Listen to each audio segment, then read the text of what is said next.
ఏపీలో చంద్రబాబు తిరిగి ముఖ్యమంత్రి కావడం చారిత్రక అవసరమని విజయవాడ పశ్చిమ నియోజకవర్గం ఎన్డీఏ అభ్యర్థి సుజనా చౌదరి అన్నారు. పశ్చిమ నియోజకవర్గంలోని భవానీపురం బీజేపీ కార్యాలయంలో చంద్రబాబు జన్మదిన వేడుకలను నిర్వహించారు. బీజేపీ, టీడీపీ, జనసేన కార్యకర్తలతో కలిసి 75 కిలోల భారీ కేక్ ను సుజనా చౌదరి కట్ చేశారు. ఏపీలో అరాచక పాలన పోయి రామరాజ్యం రావాలని సుజనా చౌదరి ఆకాంక్షించారు.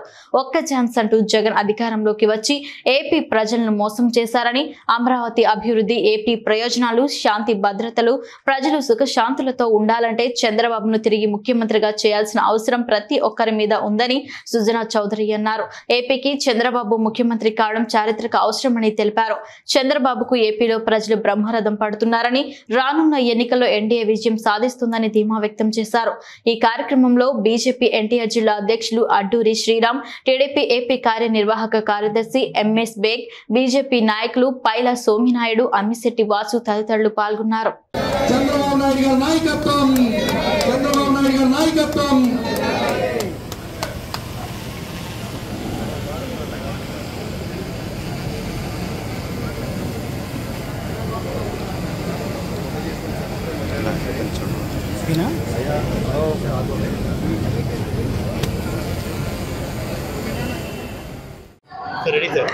అందరికీ నమస్కారం.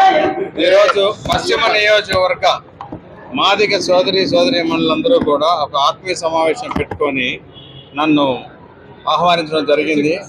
వాళ్ళ చిన్న సమస్యలు చెప్పారు, చిరు కోరికలే. కానీ గత 10 రోజుల నుంచి పశ్చిమ నియోజకవర్గంలో తిరుగుతూ ఉంటే వాళ్ళ పరిస్థితులు మాత్రం చాలా దుర్భరంగా ఉన్నాయని చెప్పి నాకు కనపడి, కాబట్టి మౌలిక సదుపాయాలు, వాళ్ళకి విద్య, వైద్యం అన్నీ కూడా ఏర్పరచవలసిన అవసరం ఉంది. సో నా అభిప్రాయం వాళ్ళకి చెప్పాను. ఇప్పటి వరకు ప్రజాప్రతినిధులను ఎవరైతే వాళ్ళు ఎన్నుకొని పంపించారో వాళ్ళు చేయవలసిన పని అయితే డెఫినెట్గా చేయలేదు. ఈసారి దయచేసి నన్ను కమలం గుర్తు మీద, చిన్ని గారిని సైకిల్ గుర్తు మీద ఎంపీగాను, ఎమ్మెల్యేగా ఓటు వేసి గెలిపించి పంపండి. సాయశక్తిలో ప్రయత్నలోపం లేకుండా మీ జీవన ప్రమాణాలు పెంచే విధంగా మేము కష్టపడి పనిచేస్తామని చెప్పి వాగ్దానం చేసాం. వాళ్ళందరూ కూడా చాలా సంతోషంగా సపోర్ట్ చేస్తామని చెప్పాను.